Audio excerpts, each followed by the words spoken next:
A man that's got nothing to lose is truly the most dangerous man in the world, because once you have nothing to lose in life, then you are an absolute reckless human being, and you're willing to do whatever it takes, and you are massively dangerous. Men are starting to lose their ability to be dangerous. Be hard to kill. Be easy to love. Be kind with your words. Be generous with your time. Be ready to strike. Be controlled with your temper. Be open to growth. Be willing to heal. Be protective of your reputation. Be respectful of all. Be ready with a plan for violence. Fellas, masculinity is a gift from God, and it's to be shared with humanity. Never dim your light. Every dude can relate to it. We can be both lions and lambs. If you can be a lion and a lamb, then you can be hard to kill and easy to love. You would be someone who is looking to heal, but someone who knows how to deploy violence. You will be respectful of all, but you will also be protective of your reputation. And you will also know how to deploy violence if you can't talk your way out of that violence. A man that's got nothing to lose is truly the most dangerous man in the world, because once you have nothing to lose in life, then you are an absolute reckless human being, and you're willing to do whatever it takes, and you are massively dangerous. Men are starting to lose their ability to be dangerous. And I need you guys to understand that the kind of dangerous man that I love and that I respect is the man he's spiritually dangerous. He's someone who is connected to faith, believes in himself and a higher power, believes that he will follow through what he says he would do. He's not a promise breaker to himself. He is spiritually dangerous because he has a belief in the higher power. He has a belief in himself. He has belief in the people around him, and this makes him spiritually dangerous. I want you to be physically dangerous as well. The man who's physically dangerous, who's fit, who's athletic, who's strong, who's courageous, who's got the ability to fight, but the sense to avoid it. This man is an asset to humanity and not a liability. When we are not physically dangerous, guys, you become a liability to your family and to humanity. What happens if you end up having a heart attack or a stroke? What happens if you have diabetes or hypertension? What happens if you get cancer because of your lifestyle that you could have easily changed to put yourself in a position to live a decade or 2 decades longer? What is the burden that you're putting on your family, on your country, on your community, on the people who love you? Both financial burden and emotional burden if you are not physically dangerous. And that is someone that is physically fit, healthy, athletic, lean, disease-free, and takes the precautions to do what is required to maintain that health, to be physically dangerous, whether that is the ability to box or Muay Thai or Jiu-Jitsu or any other form of martial arts. But that doesn't mean you have to deploy it. That is a physically dangerous man. I also respect and love a man who is financially dangerous.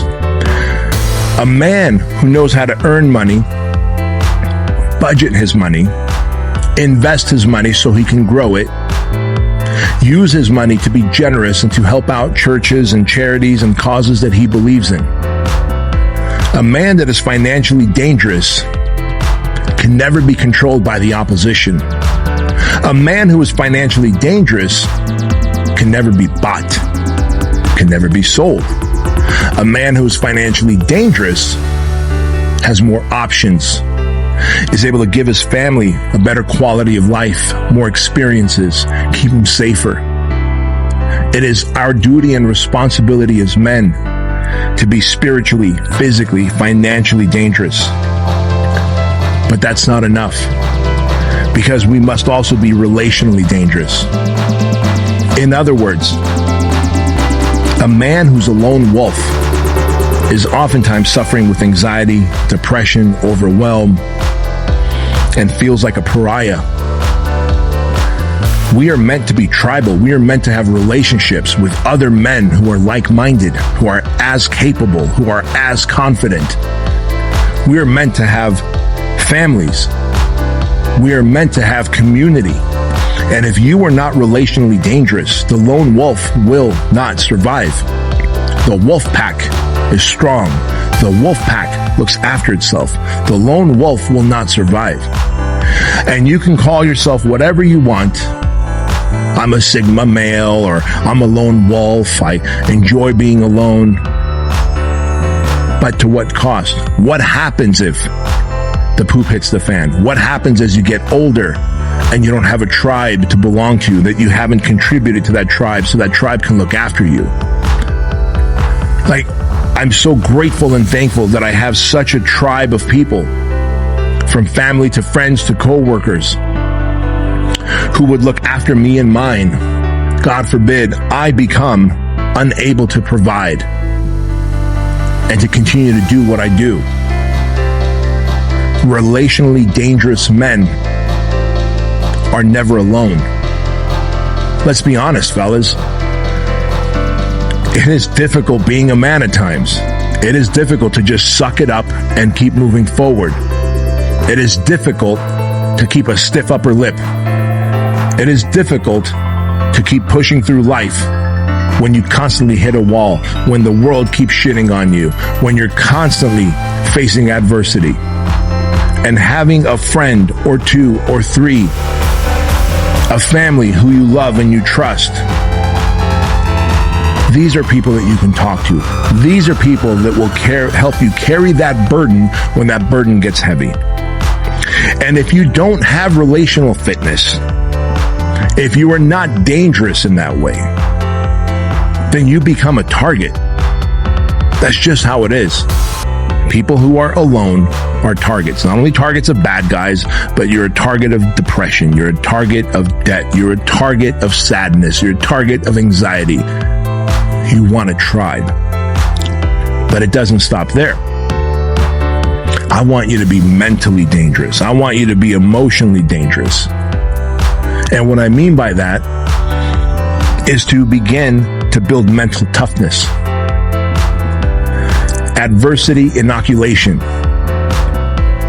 There's study after study after study that have shown that people who deal with small amounts of adversity throughout a prolonged period of time become more resilient and resourceful people over time. They did these studies on children, sadly, who were neglected, who were abused, who dealt with hardship, and continued to push through life. These children became adults who are more mentally tough and emotionally resilient once they healed from the trauma, the abuse, and fell back in love with themselves, right? They fell back in love with themselves. They forgave. They didn't forget, but they forgave. Maybe you need to forgive your mom and dad for the way they raised you, for the way they abused you. Maybe it's the bullies. Maybe it's an uncle. Maybe it's someone who did something wrong. Maybe you were physically, mentally, emotionally, sexually abused. I can check off every single one of those boxes. But if you haven't healed, you haven't built mental toughness, you haven't inoculated yourself to adversity and hardship. And that means mentally fragile people, mentally fragile men become very dangerous.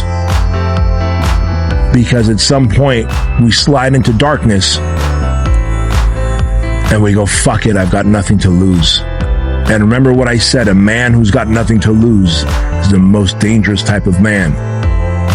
And we want to be an asset to humanity, not a liability. We want to be an asset to our community. We want to be an asset to our family. We want to be an asset to our work. And if you're a liability because you're not mentally tough, you're not mentally resilient, You don't have mental fortitude, the ability to push through adversity and know that everything will be okay. That this is not the end. That this is temporary defeat, not permanent failure. That is mental toughness. A mentally dangerous, emotionally dangerous man knows that adversity will come. Hard times will come. Winter will come. But it is a season. It is not a place that you will live forever. And a mentally and emotionally dangerous man is able to get past the hard seasons faster, and they're able to prolong the good seasons longer. Contrary, a mentally and emotionally weak man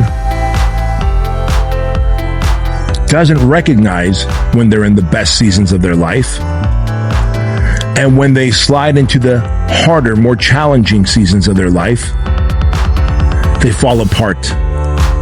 They lean into the alcohol, the drugs, the pornography, the food, the television, the screens to escape that reality. Those addictions that you're dealing with to mask the pain and to escape that reality. The only reason those are happening is because you haven't taken the time to heal through the traumas. You haven't taken the time to heal through the adversity. It's not fair that bad things happen to you. It's not fair that she cheated on you. It's not fair that they beat you. It's not fair that they called you names. It's not fair that they put you in the back of the class. It's not fair that they made fun of your clothes and your haircut and your accent and the color of your skin. It's not fair that they touched you in that way. It's not fair. But you've got to heal. You've got to overcome. You've got to forgive. Never forget. Show yourself grace. Fall back in love with yourself. Understand that all those things that happened to you that were not fair were layers and layers and layers of armor being built for you. Those were layers of armor being built so you can be dangerous in the best possible way. I want your enemies to choke on your success. I want the people who wronged you to reach out to you one day and go, see, I knew you were going to do it. I knew you could do it. I believed in you. And I want you to feel the confidence to not respond. I want you to feel the confidence to not respond. That is how you win.